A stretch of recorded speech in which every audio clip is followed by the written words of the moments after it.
Hello, everyone. Welcome to another episode of Cannacast. Today's special guest is Mr. John. Please introduce yourself. Namaste. Hello. My name is Mr. John. I'm from San Francisco, California. And as anyone knows, or anyone who knows anything knows, that California was at the epicenter of the cannabis revolution in the 60s and 70s. And so I grew up with this whole culture all the way around me. I got to watch it evolve.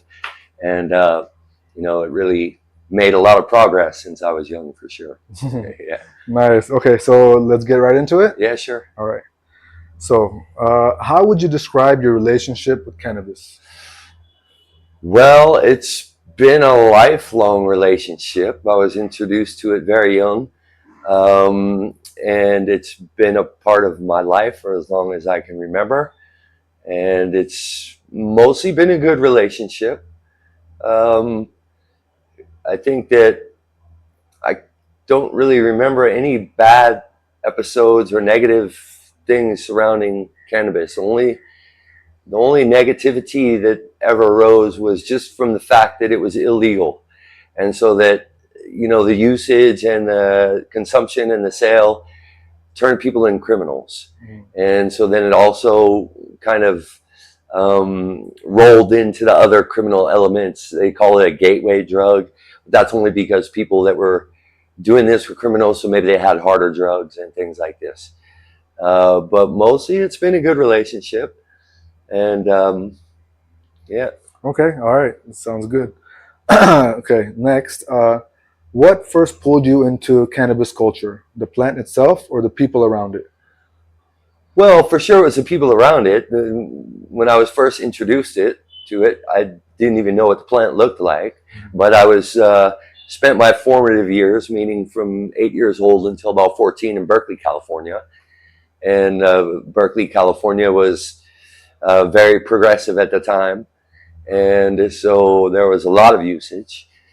As far as I can remember, I used to hang out on Telegraph Avenue, and where all the hippies were in People's Park, and there was always grass going around. Yeah. Yeah. Okay, so can you tell us about your first time cannabis use? Yeah, the first time that I can recall, there was an apartment building across the street from where I lived, and one of my older brother's friends lived there, and there was a little room in the back that had just the water heater in it, and we used to sit around on the floor in there, and that's where I smoked up for the first time with my brother and some of his friends. Yeah. Okay, and so how did you feel and what did you do afterwards? To be honest, the first time I don't remember really feeling it, but we did it again. I remember just feeling kind of dizzy. I didn't really know what was going on. It was really strong. I was only maybe 11 years old at the time. So I went home and took a nap is what I did. Wow, 11. Yeah. Well, that was kind of normal, actually. At that period of time in the 70s, grass was everywhere. It was the hippie movement, Yeah. Well, it was already well in the hippie movement began in the 60s, but by this time it was the late 70s. And grass was everywhere. Nice. It was just a part of life in Berkeley, California. All my friends did it. Their parents smoked it. Anyone that was playing music, anyone that was doing art. There was a veterans center not far from where I lived, and all the vets, they would sit out in front and they would smoke. And even though it was illegal, the police kind of left them alone. Yeah. So how did it help you medically? Okay, medicinally, I never really thought of it as medicine until I was well into my 20s. It was more of a recreational thing. That's how we thought of it. It induced a creative sense. So when I started learning to play music, I'd like to smoke up, and it would make me want to practice all night. As far as medicinal go, I didn't even ever thought of it that way until a friend of mine opened a medical dispensary in San Francisco in the late 90s, and I had to get a doctor's referral. Everyone had to get a doctor's note, and you could get a doctor's note for insomnia. You get a doctor's note for migraine headaches, back pains. There was just a long list. Mm. And I went in there and I was like, told the doctor, he said, what do you use marijuana for? And I said, well, it kind of just keeps me on an even keel, but I don't really have any medical conditions per se. Mm-hmm. And he said, well, you said it, it levels you out after a day of work. And so they called this mood disorder. Okay. So it just improved your mood. Mm-hmm. And so then I started really thinking about it. And as I was working at this cannabis dispensary, my job was intake. So I would sign up new patients. I would verify their doctor's notes by calling the doctors. And I was the only one in the, dispensary who knew what their ailment was, because it's, supposed to be very, confidential, Mm-hmm. right? And then not everybody wanted everyone to know what their ailment was, if they had cancer, if they had multiple sclerosis, if they had, bipolar disorder, any of these things. So, but I was the guy who knew about this. And so I started noticing, wow, these people, they come here and they would swear it helps. I saw people that came in, they had cancer, they'd been going through chemo and they couldn't eat. And then they said, well, if I smoke this, then I have an appetite and I can eat. And they would, a couple times, they literally threw their pharmaceutical medicines in the garbage right in front of me. They're like, the pot works, cannabis works, this stuff is garbage. Because the pharmaceuticals always have negative side effects. Cannabis has very few side effects. Maybe when you first smoke, if it's really small, you'll get a little bit of anxiety, or maybe your heart will beat a little bit faster. Some people get a little bit paranoid. Other than that, short-term memory loss. One thing I've learned is to not smoke up before I have to teach, because my lessons kind of falter sometimes. So there's a time and a place for everything. But for me, I realized that indeed it did help me. It did help calm me. For medicinal purposes. And the doctor explained it like this. He said, whether you realize it or not, even if it's alcohol, if it's cannabis or whatever have you, you're self-medicating. Your body wants this. Your subconscious brain knows what to do with it. So even though I had never thought about it before, he said, you're really actually self-medicating. That's what you're doing. It's just like people who drink, they're trying to, achieve some kind of effect. They either calms them down or helps them deal with the problems that they have. We know that cannabis makes you think about things, makes you observe, makes you more aware. For instance, I heard about one experiment that happened during the MK Ultra trials. If you're familiar with that, it was a CIA secret program where they tested a lot of drugs on soldiers and homeless people and everything. But one of the things they did, they had two rooms. They were exactly the same. They had a chair and a desk and a plant on the desk. And they said to each participant, one was high, one was not. And so they put one guy that was not high in one room and told him, just wait here, 15, 20 minutes. This guy that had not smoked or not used the cannabis, he just sat there and waited 20 minutes. The person who had used cannabis, they put him in the exact same room. He sat there, and after a few minutes, started looking around,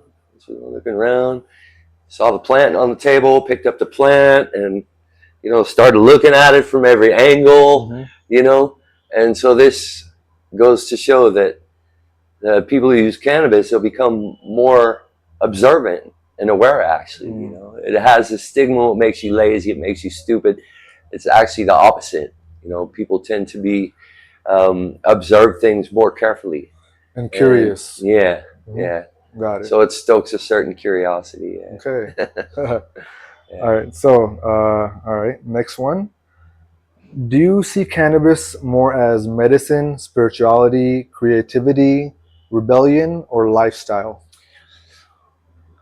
Okay, it really started as a rebellion thing. Your kids, right? And smoke smoke weed, you'll be cool, like this. and Yeah. and so it kind of started like that. And but then once I started playing music, as I said, I noticed that um, if I used cannabis, I would get into a more creative state. Yeah. I would tend to practice longer. Hmm. I would practice more, meticulously. Hmm. I wrote more. Most of my songs that I ever wrote, Mm. I was high. You know, Mm. so then there was that creative aspect, Hmm. and then yeah, spiritual aspect. Hey, if you've ever smoked a joint and then walked through the forest, you know that once again you observe things, you notice the beauty more. It's all just somehow a little bit more beautiful. Mm. You know what I mean? You're going to pay more attention to the birds. You're going to pay more attention to the bugs. It actually brings you closer to nature. Mm. That's what I believe. And then as far as the medicinal, well, once again, for me personally, I never thought of it so much as medicine, except that maybe it, calms my mental state if I'm feeling anxiety. Hmm. But I have seen it with my own eyes that it definitely, for many, many people with many different ailments, it's a magical plant. Hmm. And every kind of weed, you don't even have to smoke or use the cannabis to get you high, per se, as long as it has the cannabinoids that affect whatever ailment you have. So there's people that have said, I don't really like getting high, but I need the medicinal benefit. So maybe they'd use some oil, and just a drop of oil would help their back pain.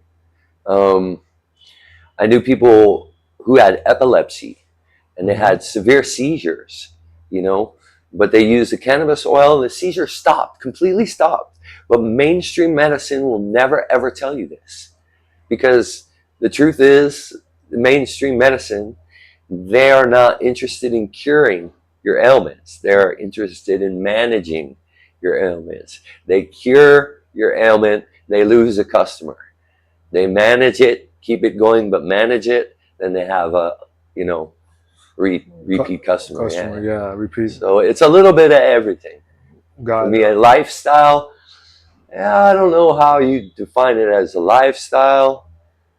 Um, mm, Someone can use it to go to work, use it to enjoy themselves or fold their clothes or do their chores, maybe.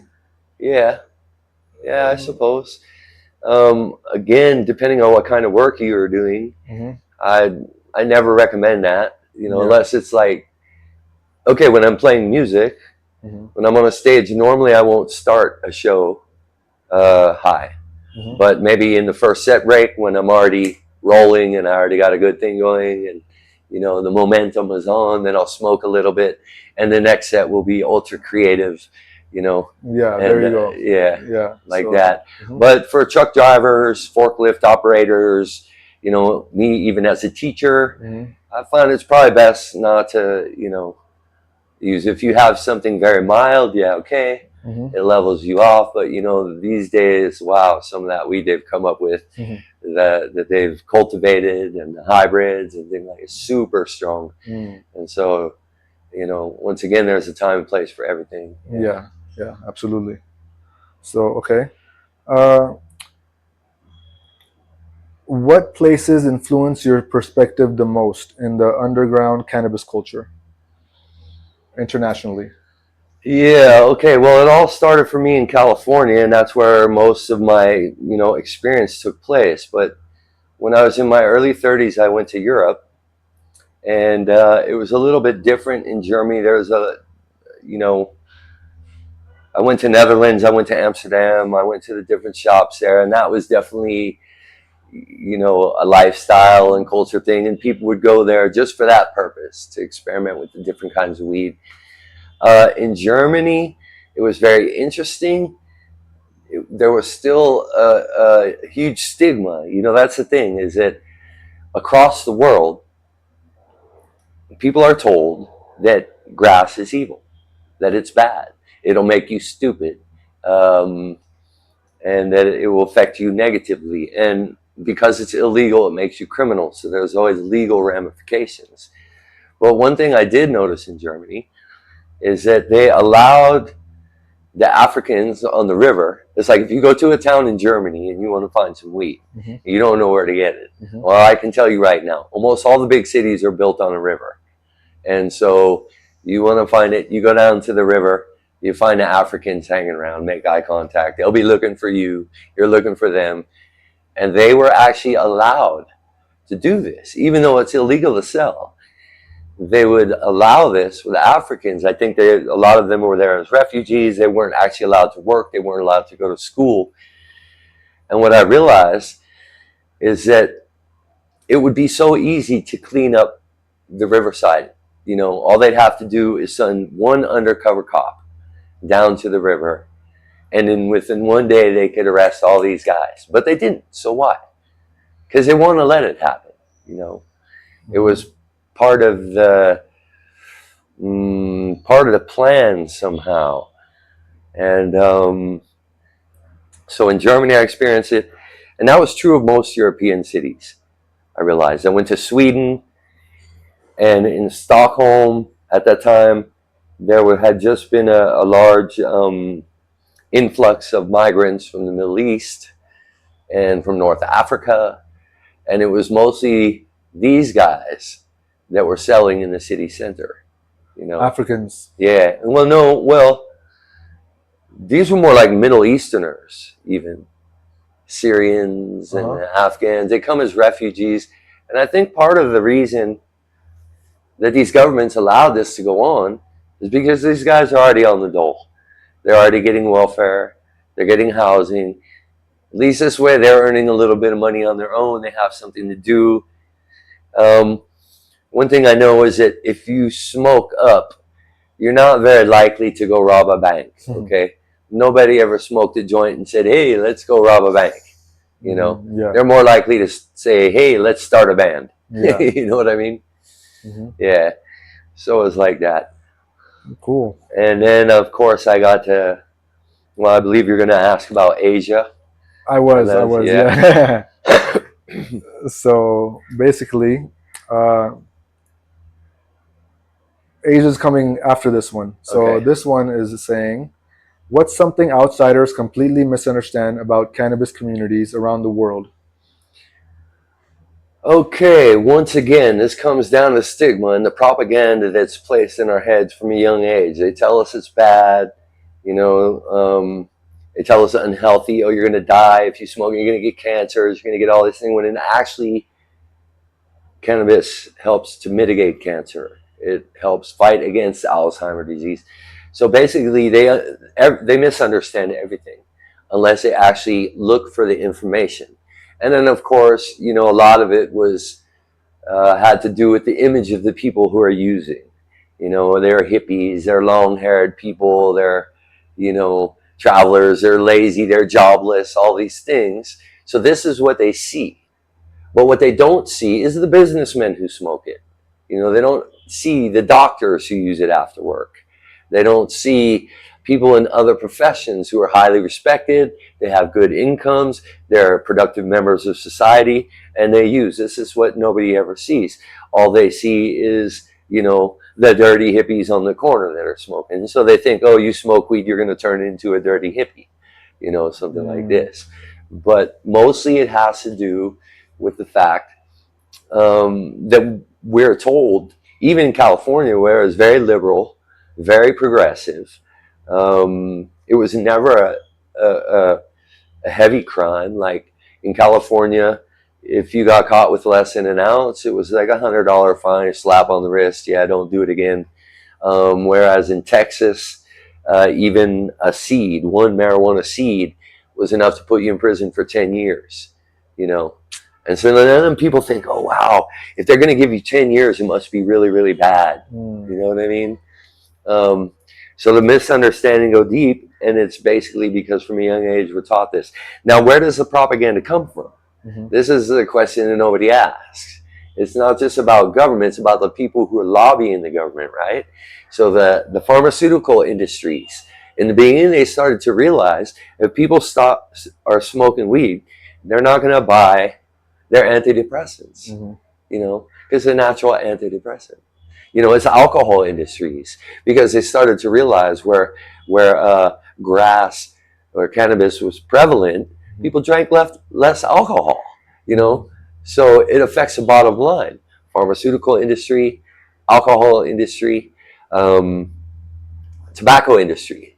Less interest in smoking the tobacco, they have cannabis. You know what I mean? Mm. So these are actually the industries that, from the very beginning in the early 1930s, lobbied the government to make cannabis illegal. Mm. You know, they used to use cannabis in a lot of different things. Mhm. And the other part of that a lot of people don't realize is, at the same time they made hemp illegal. Hemp is a relative uh, of cannabis. It's the Mhm. same plant, but it doesn't have the properties to get you high. Mhm. It's not doesn't grow in this way. Maybe it's a male plant, but hemp is very, very useful industrial. Yeah, for industrial purposes, you can make cement out of it. You can make steel out of it. You can make plastics out of it. They used all the ship riggings, all the ship roping, all the sails. It was all made from hemp up until the early 1900s.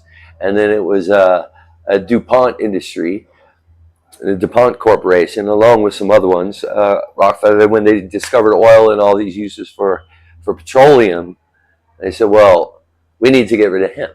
And hemp is super strong. Hemp, you make hemp rope, it's stronger than any kind of rope. It's the strongest natural fiber on earth, you know? Mm. So, but then I said, no, no, we want to use a petroleum. So even though the first Model A production line automobile was made out of hemp steel, and which bent, it would flex but not bend. And these days with traditional steel, we have, if you hit it, it's that dent remains permanent.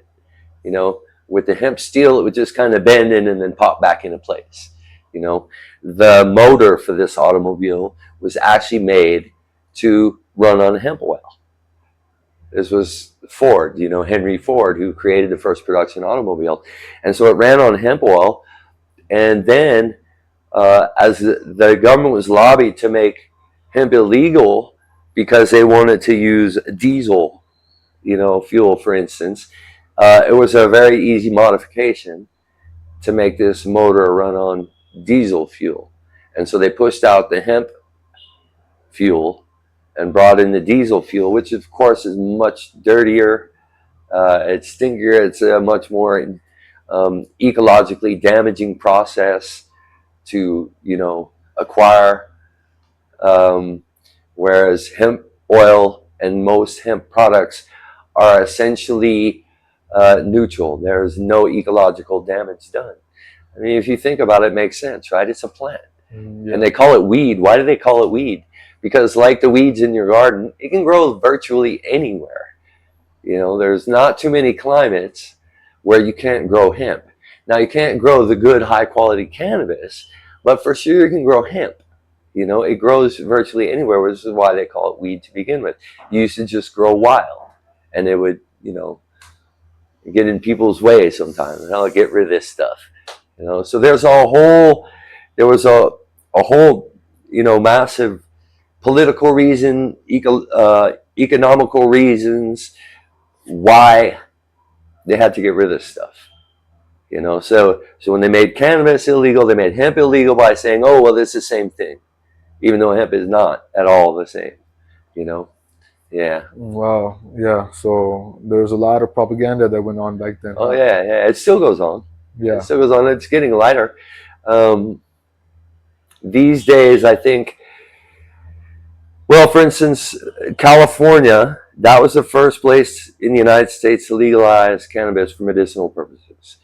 Colorado was the first state to legalize it across the board. And it was put on the ballot, and the voters voted for it. The pretense that the taxation would be used to fund the schools and would be used to fix roads. It would be used for, mostly they sold it to us, we'll use all the taxes to improve the schools. And who doesn't want their kids to have better schools, right? Yeah. And of course, in Colorado, there was already kind of a strong cannabis culture, so they were ready for that. Mm. Um, And it really did help. And people could see it in real time.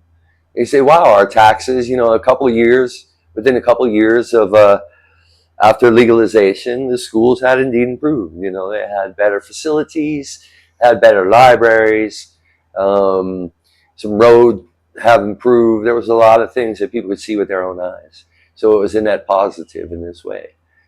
Plus, the guy who wants to sit at home and smoke a joint after work was no longer a criminal. Mm-hmm. I mean, if you think about it, how ridiculous this is that alcohol is legal.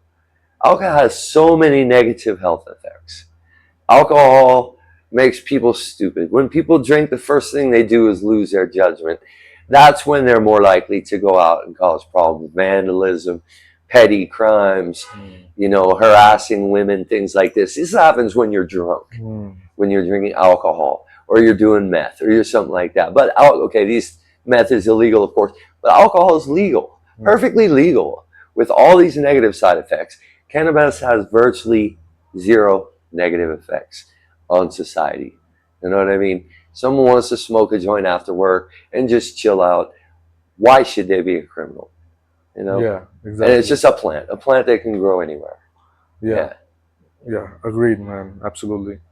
I think the only thing bad about cannabis is it being illegal. Well, yeah.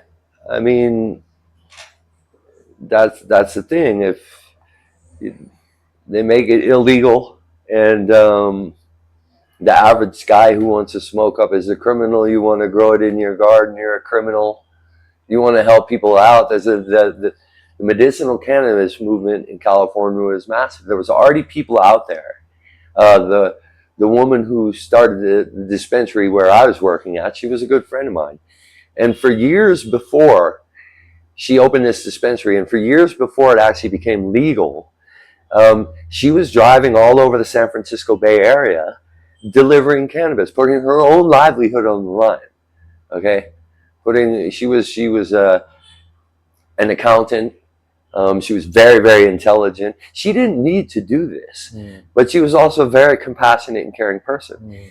And she would drive all over the San Francisco Bay Area, delivering cannabis to cancer patients and to epileptics, and to the people with multiple sclerosis, and people with migraines. It was mostly, at this time, it was actually mostly cancer patients, because that was the most obvious benefit. The people who had cancer had the most obvious benefit, and she was actually at the forefront of the movement. She's the one who sat down with the local legislators.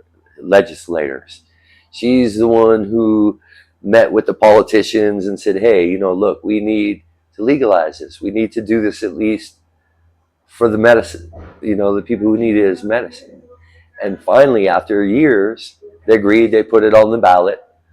And of course, as soon as they put it on the ballot in California, everybody already knew all that stuff. Cannabis is good. It's not bad. Except for the people who still, there were people in some conservative, areas of society that actually believed still, oh, it's bad. Even to this day, you'll find people say, oh, it's bad. It's going to mush your brain. You're going to be stupid. Even though now they know that everything they told you that cannabis would do, the negative effects of it, is actually the opposite is true. It doesn't make you stupid. It makes you smarter. Now they know that it actually does not kill brain cells.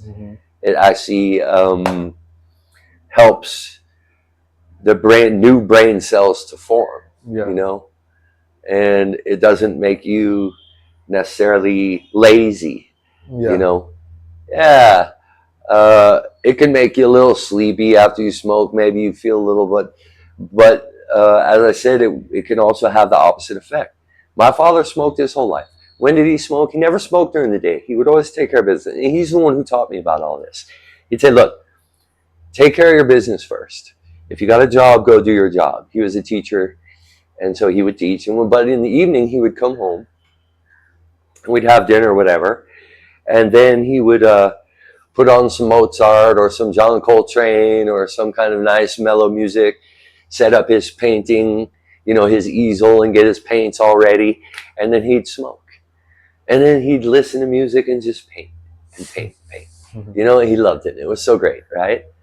So yeah, that was I could see from a young age how it works. And at least I had someone to teach me. That's the other important thing is educating people.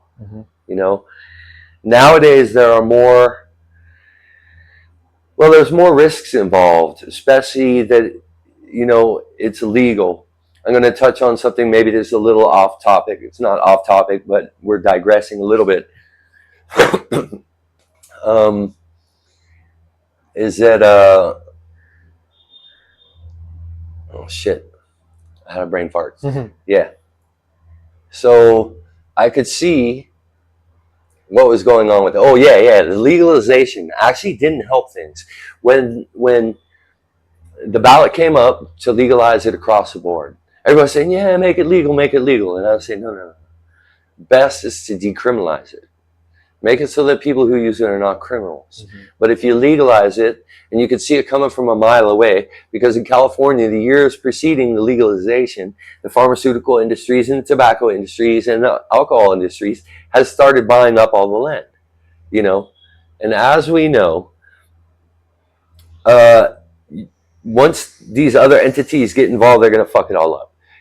With cigarettes, it's not the nicotine that hurts you. Nicotine is actually medicinal as well. Nicotine actually cures arthritis. Okay, a lot of people don't know this. There are certain medical benefits for even nicotine. It's the chemicals that they add to the cigarettes that do the damage. It's the chemicals they add to the tobacco that cause the cancer. It's not the tobacco itself. They tell you that. They don't want to tell you, we put in 600 chemicals. Many of them are known, have been proved to cause cancer. They don't tell you this, right? So the same thing started to happen with cannabis. Now it's legal. Now the pharmaceutical industries have investment. They have something at stake.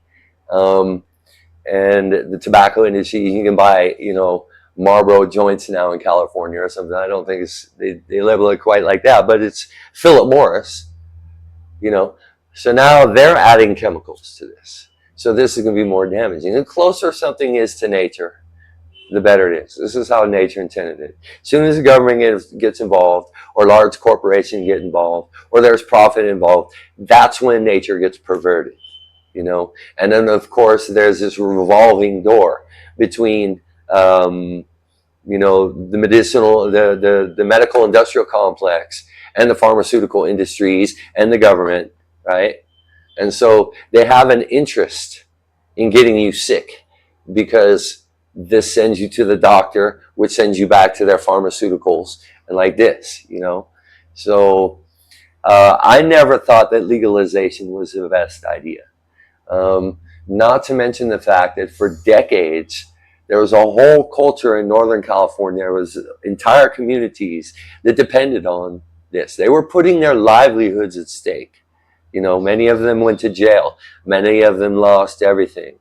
When the DEA would come and raid their farms and arrest them all and put them in jail for 20 years. And all they were trying to do is provide a natural medicine to the masses, And so these communities, they got built up. Many people, that was their livelihood. And so as soon as it became legal, even for medicinal purposes, these communities were decimated. These people had put their livelihoods on the line for decades, all of a sudden were cut out of the picture. Right now, so when it became legal for medicinal purposes, all that meant is the price dropped a lot. Okay, so then these people didn't quite make quite as much money, but also they had less risk, because now they could register as caregivers. So if you were registered as a caregiver, there was different levels, like you were a patient, and so you needed the medicine. But you could also register as a caregiver, meaning you took care of someone who had it. And then it was okay to grow, So then a lot of people could grow like 6 or 8 plants in their backyard, as long as they had this little piece of paper that said, oh, look, I'm a caregiver. The police would leave them alone, So it brought the price down quite a bit. It's supply and demand, right? It's a market, sets a rate. Um, but then when it became legal across the board,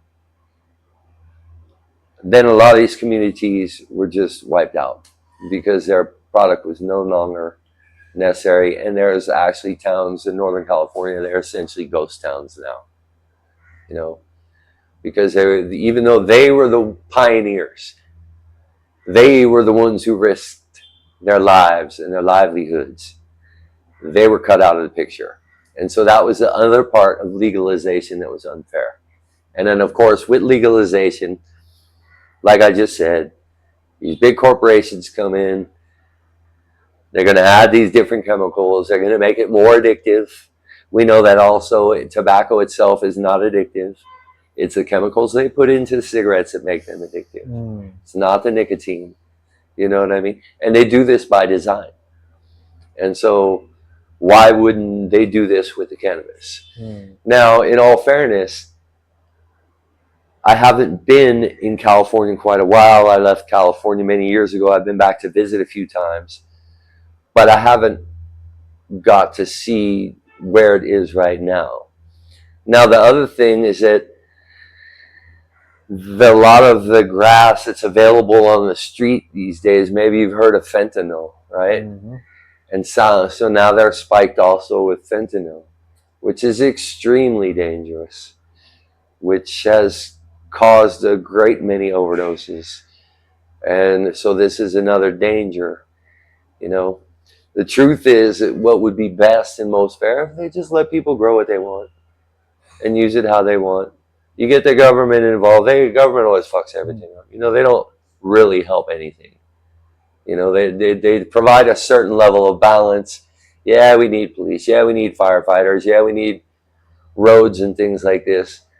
But generally speaking, and it's the way the United States Constitution was written, is the government was supposed to be extremely limited. And now it reached a level of extreme overreach. You know, they tax everything. They regulate everything. You can't even own a dog without having a permit, you know, in a lot of places. So that's where I see the negatives. And then now all this weed is spiked with fentanyl. All you wanted to do was smoke a joint. And then now all of a sudden you're using this hard drug that could very well kill you, you know? Yeah. So there's the benefits and there's the negatives to the legalization for sure. Got it. Okay. Wow. It's very deep. Okay, so let's get into the South Asian question. What are some differences between Western cannabis culture and South Asian cannabis culture? Okay, so the first South Asian country that I ever visited was Bangladesh. And Bangladesh is, well, theoretically it's a secular nation, but in reality it's a Muslim nation. You know, 90% of the people there are Muslims. So, of course, in Islam, alcohol is illegal. So most people don't, you know, drink alcohol. Now, it goes back to the beginning where, you know, the doctor told me we have to self-medicate. Everyone has some kind of something that they do to bring themselves down. Some people use exercise, some people use alcohol, some people use cannabis. There's different ways that people bring themselves to even heal, right? Meditation, things like this, or a combination of these things. Now, in Bangladesh, alcohol is not readily available. And for most people, it's illegal, it's socially unacceptable, it's frowned upon, because in the Quran it says it's bad. However, people still need to self-medicate. So in Bangladesh, a lot of people smoke weed. I was amazed at how many people smoke weed. And it's all over the place, you know, and it's dirt cheap. I mean, literally, you spend $10 and you get, well, when I got there, yeah, $10 we get like 25 grams. Whereas in California, 1 gram of good grass is more than $10. So you get it paid 1,000 taka, which was roughly $10, and you get a big sack of it. You know what I mean? And it was brown weed, and it was crushed, you know, and packed like the stuff that we used to get in the early days in California. Most of the weed was from Mexico, and they packed it into bricks, you know. And so this is how the weed was in Bangladesh. But once again, the people everybody from rickshaw pullers to doctors that I met, and musicians, of course, and you know, educators, and so many people participated in this culture. Now, once again, there was also another whole segment that believed that it was bad. Believed that the very conservative Muslims also thought, no, this is no good because it's illegal.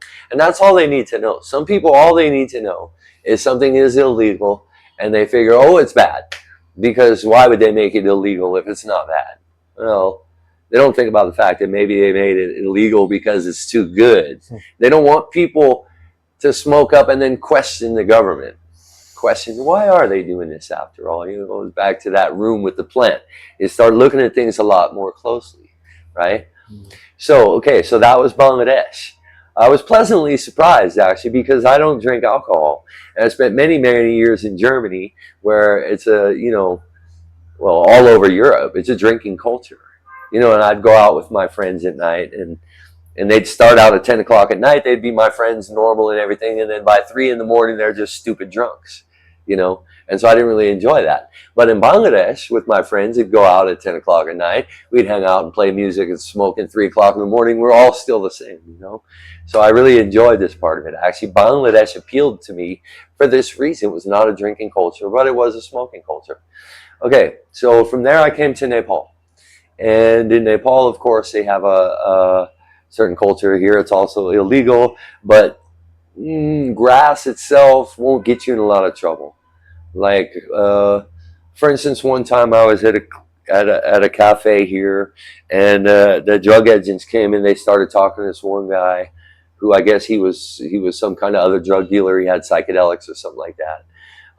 But because I was sitting next to this guy, even though I didn't know him, they said, we have to check your backpack. And so they went into my backpack and they found a little bag of marijuana. And they didn't care. They said, is this all you got?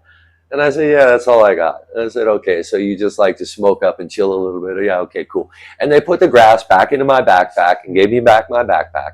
Now, the other guy had some hash. Now, hash, it considers been processed somehow. So this is still illegal. So they ended up taking this guy away.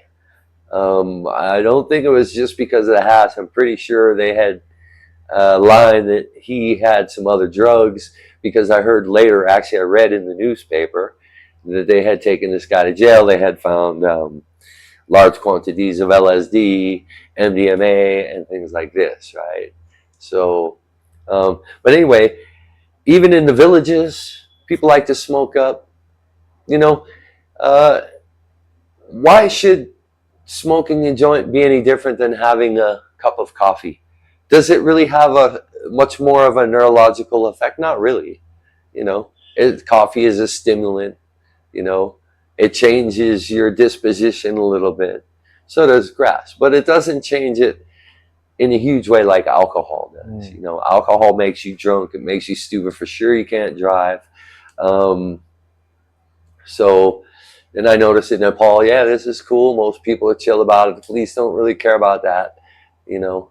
And it's a part of the life, you know. People in the villages are smoking up and cultivating a certain amount of it. Still, a lot of people actually don't even know what it is, you know, and especially in the remote villages.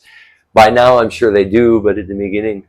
And then, of course, if you go back historically, the Chinese, the Indians, Thailand, these cultures for thousands of years have used cannabis.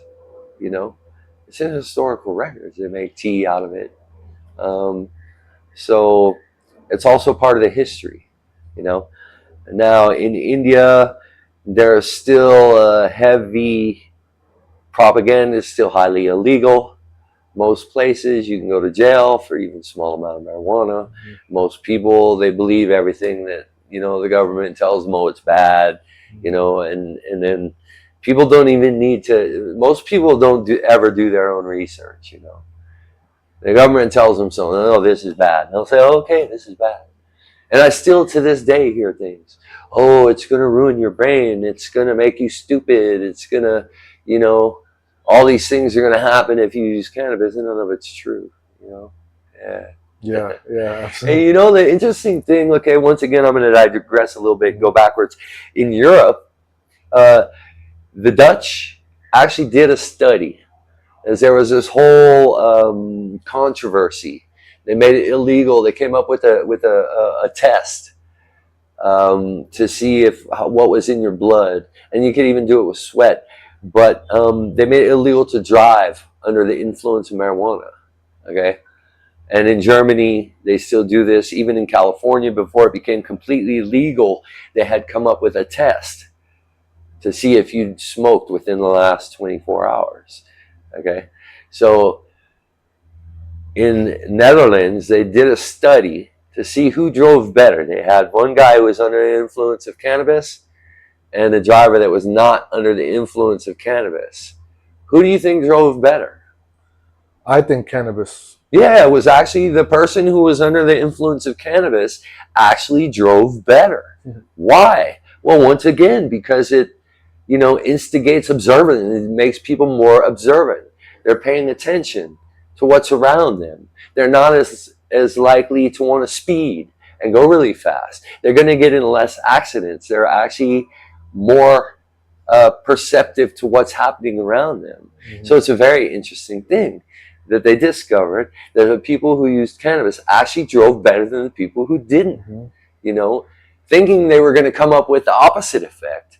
Yet it's still illegal to drive under the influence. Now, once again, I think if you smoke within the first 15 minutes, when it first hits you and you're just like, wow, especially if it's strong, then maybe you don't want to get behind the wheel of a car. I've experienced this as well, where I smoked and then I like, okay, I just give myself a few minutes. But after 30 minutes, it's leveled off, you've come down, and you're okay to drive. You know, but that's the other thing. That's where the government comes in. They have this revolving door. Okay, we'll legalize marijuana now that we can bust people for driving under the influence. They make a lot more money that way than they ever did, just shutting down the small amounts, right? So it's actually a net positive for the government to have legalized it now that they have a test that can determine if someone smoked. Because if you get caught driving under the influence, man, it costs a lot of money. I know the people that got caught in Germany, and it costs thousands of dollars, you know, and you have to have lawyers, and you have to go to classes, and you have to, talk to psychologists, and all along the way you're paying, you know. So you get caught driving under the influence, even if you smoked the day before. Like you can smoke at 10 o'clock at night, and then in the morning you get up, you're fine, you have a coffee, you go to work, and on the way home from work that day, it's still in your blood. So you can get actually, you know, arrested, even though you're not high anymore, but it's still in your blood, you know? And so this is one of the kind of diabolical things about the government. They say they're not going to make it legal if they don't have some other benefit in the way. They're making thousands and thousands of dollars Mhm. off these people who simply smoked a joint. And it's Mhm. not just, once again, it's not just the court system. You have to pay for the blood tests that they take. You have to pay for the psychologist. They'll suspend your driver's license. You have to pay a lot of money to get that back. It's just a whole, system that sucks you in, Yeah, Yeah. got it. Okay. Wow, there's a lot of corruption behind it, huh? Yeah. Okay. Yeah, sure. So, why do you think cannabis still scares so many people? Well, once again, it comes down to propaganda. Mhm. You know, especially the people who watch a television. If you know much about how the television works, why they call it programming, Mhm. because they're literally programming you. If you watch television programs, Mhm. they're programming you, and that's what it is. And they use certain side. They've gotten very, very good at mind control, using certain frequencies. Um, Using certain sounds. You know, if you notice, before the news comes on, there's always this countdown. Like this clock going back: beep, 5, 4, 3, 2, Mhm. 1, beep, And now for the evening news, they've just put you in a state of hypnosis, you know? So the people who watch television on a regular basis, these are people most susceptible to this propaganda. They can propagandize you if you don't subscribe to their mediums of, you know, dissemination. If you don't watch television, how are they going to do it? So it's mostly comes down to the propaganda. You can see it on television shows and in the movies. How do they portray people who smoke up? They always portray, hey man, what's going on? You know, Cheech and Chong is a perfect example, you know. And this is what's going to happen when you smoke weed. You're going to become stupid, man. And that's how you're going to be like dirty hippie and not care about anything and just have empty pizza boxes all over your room. You know, and this is the kind of thing that the masses have to, you know, take in. And so the biggest reason that people are scared of it is because people that they trust and we're, you know, told, oh, it's not, if it's on TV, it must be true. They couldn't put it on TV if it's not true. Oh, the government will lie to us. The government is our friend. You know, things like this. So when the government tells you this is bad, and when the TV, even if they don't come out straight out and say it's bad, the way they always portray the people who use it is always a negative. You know what I mean? So people think it's scared. Oh no, my kid. And then of course the gateway drug. There's the gateway drug thing. Maybe there's a little bit of truth to that. You know, once you've delved into to cannabis, maybe you're going to try something else. But it's only because they also built this system that way. Once you've crossed the line to being a criminal, well, then you're already across that line. So you might as well keep going.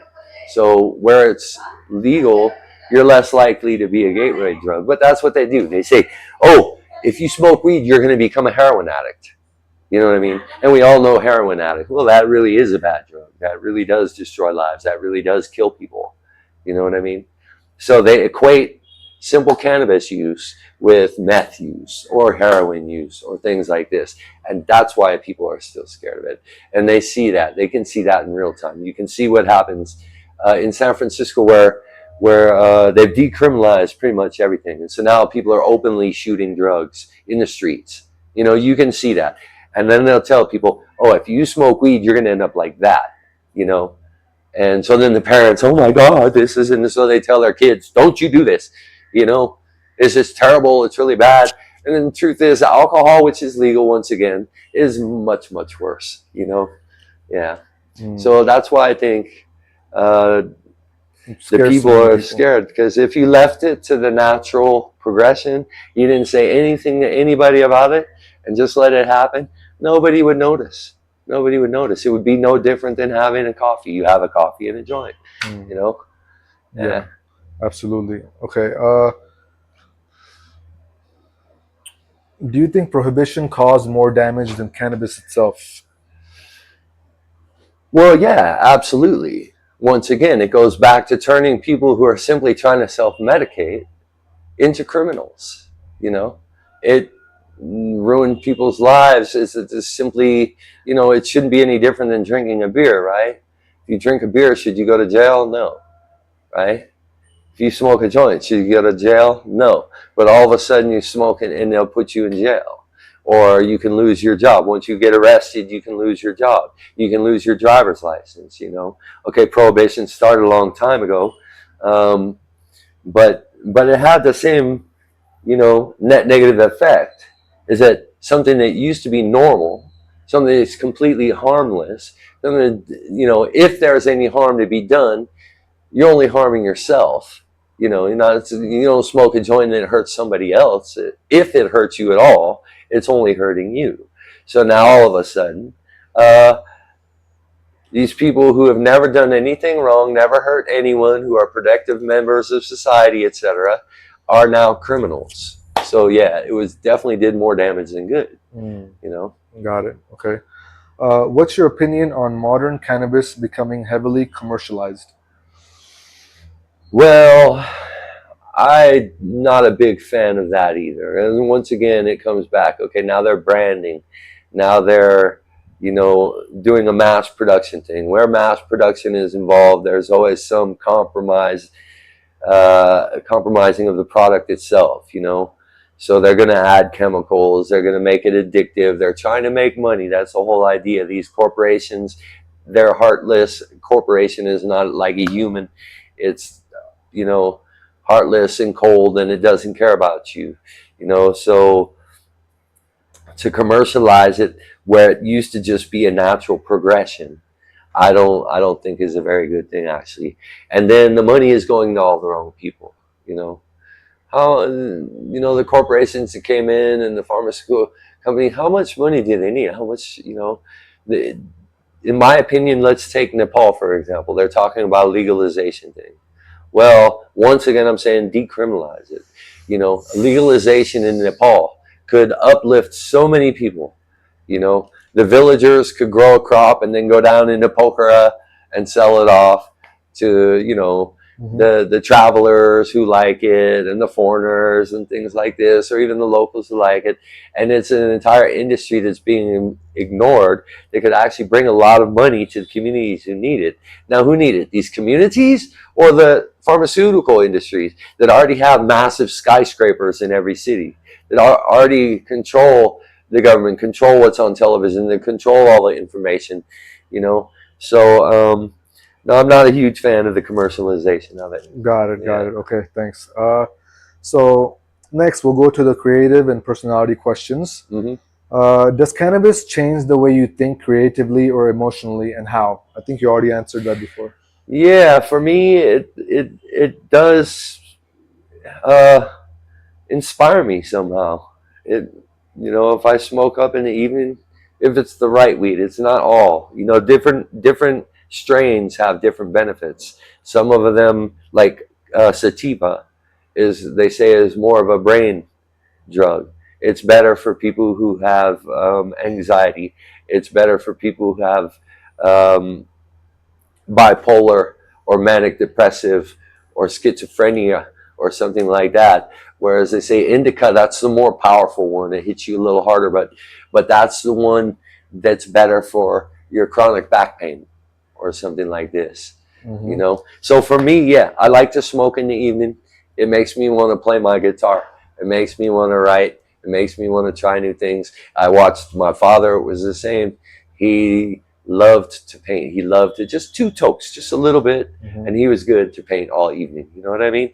Um, as far as personality, one thing I've noticed is that it brings people together. There's like music brings people together throughout the world. Everywhere I go, when I find the cannabis community, I've found my people, and it brings people together. You'll talk with people, you'll sit with people that you would normally never consider sitting with or talking with. Maybe they're from totally different places. Maybe you're an American and they're Russians or they're Iranians. And so, you know, we've been told, oh, these are our enemies. But no, you sit around and smoke a joint with them Hmm. and it brings you together. You know what I mean? It actually brings people together. Hmm. Um, it's a for so in a social way, yeah, it's no different than the people who like to gather around at the bar and drink their beers together and get drunk. Um, I've noticed that I have made friends with people that I never would have even thought to talk to, Hmm. because we're just from completely different worlds in every way. But then you realize when you get together, whether it's over grass or anything else, that really we're not that different. And this is another thing that the government doesn't want you to realize. They don't want you to know that the Russian people are actually just normal people. You know, they don't want you to know that they're not actually your enemy. They paint everybody as, oh, they're, before I left the United States, I thought all Russians were just cold-blooded killers, because every film, every television show, every time there's a Russian, they're a cold-blooded killer. And then you get out in the real world and you realize, wow, we're all the same. And so these are epiphanies that the powers that be would rather we don't come to. They don't want us to understand these things. So yeah, in a social way. Now the other thing that I've noticed, it's sometimes you can lose your train of thought a little bit. You can, depending on how high you get, there are limits. You can't really overdose on grass. The only way you can overdose on cannabis physically is through the edibles.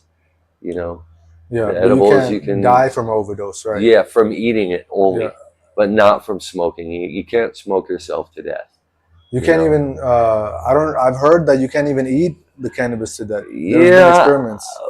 I've never heard of anyone dying. Hmm. I've heard that theoretically it's possible, but even I remember somebody gave me a cookie one time, and they told me just don't eat more than a quarter of this cookie, man. Just don't, you know.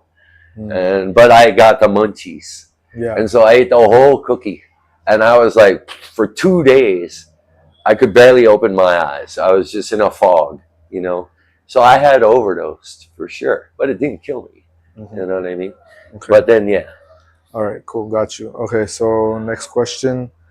Uh, let's go to the responsible use questions. What does responsible cannabis use mean to you personally? Okay, well, I believe I've touched on this a little bit, but absolutely, if you drive a forklift, um, it does impair you a little bit to some degree. You know, it's probably best to not drive a forklift right after you smoke or a big truck. You know, these are things that can hurt other people. So whenever you're involved in occupation that is dangerous, not just for yourself, but has the possibility of hurting other people, if you make even a slight mistake, it's better to just, this is responsible use. Don't smoke up before you drive a big rig. You know, don't smoke up. Um, a doctor, if he's back there smoking weed before he's going to do my brain surgery, no, I don't think so. Not a good idea. You know Mm, what I mean? got it. So even me as a teacher, like Hmm. I said, I've tried to do lessons after I've smoked, and I'm just not as good a teacher. Maybe I digress a little bit. You go off into other directions. Maybe you have brain farts and lose your train of thought. These things have happened to me. So, to me, it's best, as my father always told me from a young age, take care of your business first and then do what you are Got it. doing. Yeah. Yeah. So, what advice would you give to first-time users? First time users, they don't really know what to expect. And it does affect different people differently. And it's not for everyone. I know people who said, oh, they've tried it and they just didn't like it. And then there's addiction, even though it's not physically addictive. If you have an addictive personality, anything is addictive. So I've met people who are actually addicted. And so they go off and spend all their money on it. And it's a mental addiction because it's, you know, um, so first time users, just first of all, be someplace safe. Be someplace safe where you can go hide in a corner or shut the door if you start feeling anxious, and just go sit someplace until it wears off. Uh, be with someone you trust. Do it only with someone you trust. So this is less likely. And then once you've tried it, don't just start slowly. With anything, start slowly, slowly. People will figure it out on their own. Mm. Our bodies and our minds, our subconscious, is amazing. The human body is one of the most amazing things in this whole world. As you know, you cut yourself, it heals itself, right? Hmm. Um, there's other things that happen, like your body knows what medicine you need. If you were stuck out in the forest and you didn't think too much about it, and you got poisoned. A lot of animals, they know which plants to go to, which are the antidotes. Everything is out there in nature, you know. Hmm. So your body will figure it out.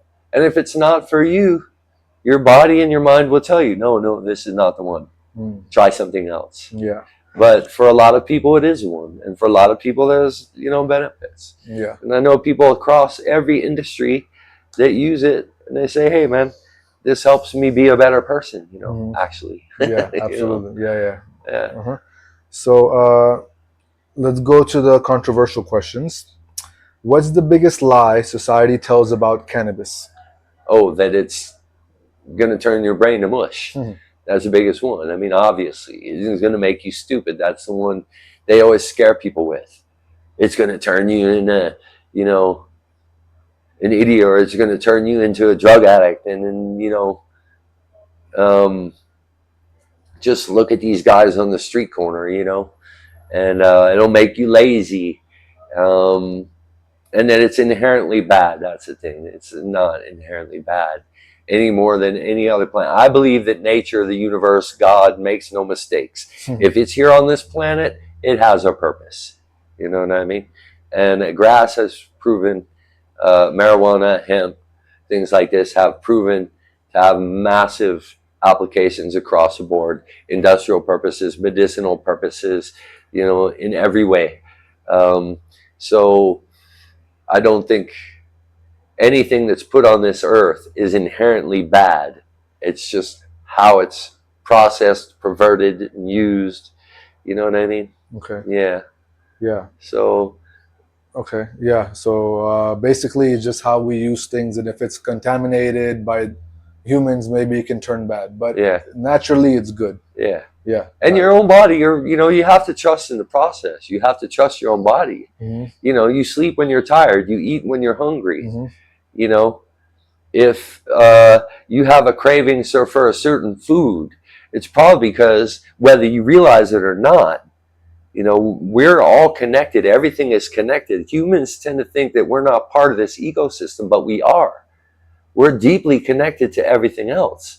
So if you want having a craving for pomegranate, you're like, why the fuck am I craving pomegranate?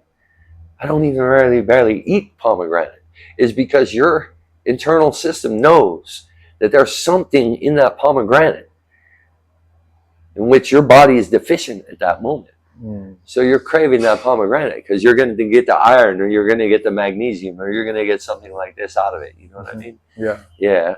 Got it. So our bodies can tell what we need a lot of the times. Well, if you trust in the process, you know, we tend to overthink again. Like I said, humans, we don't even think of ourselves as animals, but we are animals, you know?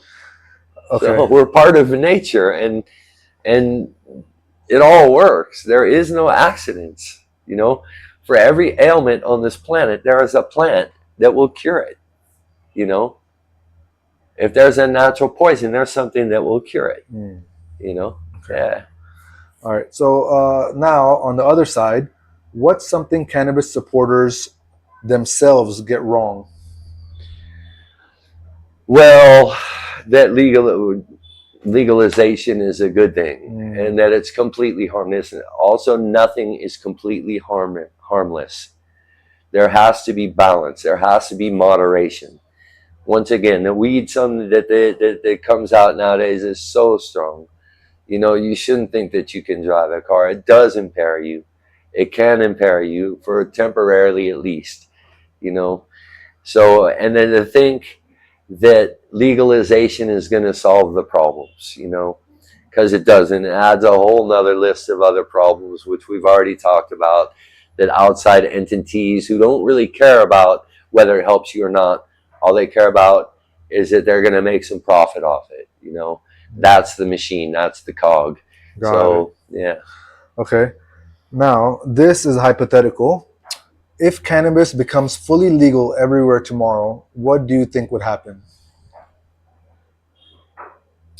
If it became fully legal everywhere, well, I think actually there would be a positive effect. I think that if it became absolutely legal with no regulations, you know, the problem is that they legalize it, but with conditions, you know, and then they give certain people more access and more rights, you know. They say, well, you can only grow 3 plants for yourself, you know, but these industries over here can have entire plantations.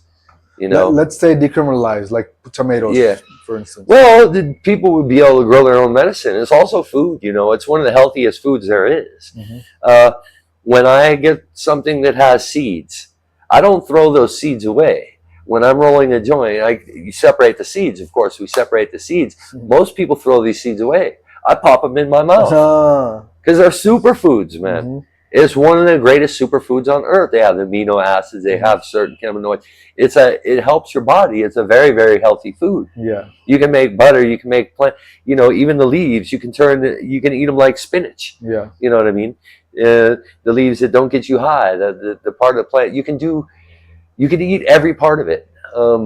So there's that. And then Mhm. people, of course, would be able to grow it and trade it. You know, in Mhm. California, long before it was legal, people would trade. Weed was almost like money within the cannabis culture. Mm. You know, you need you need your door fixed, but you're not sure how to do it. You're not a handyman, but the guy next door is a handyman, and you call him up and say, "Man, I don't have any. I need this fixed, but I don't have any money. But I got a little bit of grass." Yeah, well, grass was really expensive, man. Mm. So the handyman, if you like grass, he'd be like, "Yeah, sure. I'll come over and hang your door for an eighth ounce." It's fair trade, man. you Mm. know so it would create a barter system. uh, it would create a food supply. It would create a medicine supply that was accessible to everyone for almost nothing. You know what I mean? Yeah. Wow. Interesting. Okay. What has cannabis taught you about life? What has cannabis taught me about life? Well, it's taught me a lot of things. Did it really teach me, or was the using it that, like I said, it gets you thinking about things. You explore the universe. You explore possibilities in ways that you would normally not. So I can say that it it taught me a lot, just because I have paid much closer attention to what's going on around me. Hmm. Yeah. It teaches you also that life is not fair. Mm. When you start to think about this whole idea that, you know, they could make something illegal just because it doesn't, benefit them directly. You know, Government doesn't want us to have too much freedom. They don't. There's also, there's free energy all around, um, but they're not going to give it to us. Mm. Because it would not benefit them and their friends, and it would free us. So it taught me that not all laws are just. Yeah. Uh, Not all medicine is the best medicine. The ones they tell you. I saw with my own eyes that the pharmaceutical drugs, they have so many negative side effects, and they even list them out for you. But cannabis has very, very few. So yeah, it taught me that not all is what it seems always, and that you need to question things. Mm. Yeah. Okay. And is cannabis culture becoming fake online? If so, how? Well, when they glorify it, I don't think anything that's so natural should be glorified. There's always going to be some ulterior motive for these people. They're trying to present an image. They're trying to get clicks. They're trying to get people to buy their product or whatever like that. Nobody glorifies eating tomatoes, right? Yeah. Yeah, but they're good food. Yeah. But there's no Instagram channels that are dedicated to eating tomatoes. Trying to tell you why tomatoes are so good. Um, but however, I gotta say that some of these, mediums, they're trying to actually unbrainwash the masses.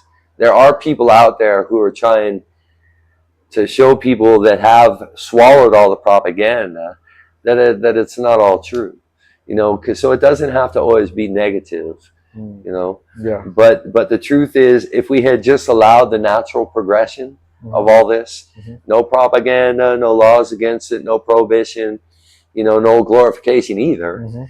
then it would just be a part of our life. Mhm. It would be something some people did. It's like some people eat tomatoes, some don't. Mhm. I personally don't like mushrooms. Mhm. Most people I know, they love mushrooms. To me, they taste like dirt. Mhm. Some people would use it, some people wouldn't. For some people, it works. For some people, it doesn't. We would figure this out on Mhm. our own. Mhm. As soon as someone else starts telling you what's best for you, then it begins to compromise your natural process. because your subconscious, your brain, your intuition, our instincts, they were all created in this amazing machine. Yeah. And it's just part of this other amazing machine, which is the earth. It gets compromised when other people start feeding you information. And then you start thinking and questioning yourself when, dogs, they can tell when someone's bad. Horses don't drink polluted water. They don't have to know. They're just their instinct, the natural, something tells them. Well, we have this also. But we've lost a great deal of our instinct just because we learned to think. You know what I mean? Just because we learned to think. So now we think too much about it. And or what to think, not how to think. Right. And people fill your head with doubt and make you question yourself. When if it was all just a natural thing, like I said, some people would use it, some people wouldn't. We'd all have a little bit in our garden, the same way we all have cilantro in our garden. You know what I mean? And it would be a more natural thing. It doesn't have to be controversial. The fact that it changes your mental state slightly, so does coffee, right? So does, there's other things. Yeah, depends how, if it's positive or negative, that matters too. So if it became legal across the world overnight, well, it would have been best if we never talked about it to begin with. It would just be another plant with different uses for different people. We use it in different ways. You know what I mean? Got it. And it is actually a food source that needs virtually no care. It will grow anywhere. And you can eat the whole plant. Maybe it doesn't taste so good, to some people, but it's a viable, food source. Tomatoes, they need certain conditions. You can't let the rain fall from the top. You have to build a shelter to get the best tomatoes. The water should come from the bottom up. So many foods that we eat now are reliant on certain conditions, weather conditions or soil conditions or, climate conditions, what have you, right? Where cannabis, man, it'll grow anywhere, pretty much anywhere, as long as it's not below freezing. You know what I mean? Yeah. So it's one of the most viable food sources on earth as well, which is rarely ever talked about, Yeah, absolutely. Okay. Now, what message would you give to people still afraid of cannabis? Well, say, are you afraid of asparagus? There's people who are allergic to peanuts. So it's good if you approach every new thing that you try, you should approach with caution. So if you're afraid of it, well, you can stay away from it or you can educate yourself. Most fear comes from ignorance. That's the truth. You fear that because you don't know enough about it. The same reason we fear other people. We fear other people because we don't know about them. They look different. They have different language. They eat different foods. They do different things. The same with this plant. What possible reason could we have to fear a plant? Unless someone else put that idea in our heads. Okay, we're fear spiders. I know people who are scared of these little roaches. Even though a roach can never hurt you. A cockroach, they can't hurt you. So when you jump on the bed because a cockroach over there, it's totally irrational, right? Yeah. You know what I mean? Yeah. So you just approach it with caution, but be open-minded. If you want to stay away from it, then stay away from it. But if something's telling you maybe that's for you, once again, this is the subconscious, this is our instinct. This is nature telling us, pulling us towards that because it has something beneficial for us. So once again, just approach with caution. Yeah. Start with moderation. And there's no reason to be afraid. It's a plant. You know what I mean? It's not going to kill you. So you just have to, be cautious, approach with moderation, and make your own decision. You'll figure out pretty quickly if it's something that works for you or not. Yeah, absolutely. Okay. Now, next, what message would you give to governments criminalizing cannabis users? Oh, shit. What?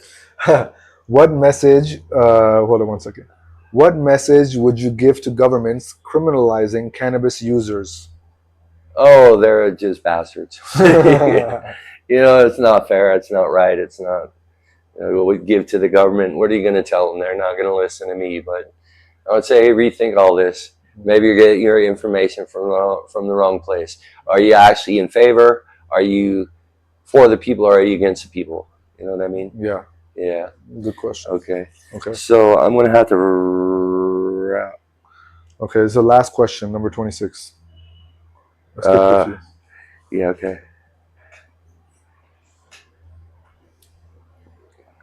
Almost finished. Telling my friend out there. Yeah, go ahead. Okay, so Last one. Okay. What does freedom mean to you? freedom. Well, absolute freedom is difficult to achieve, but freedom means being able to make your own choices, your own decisions, without interference from someone else. Mm. You know what I mean?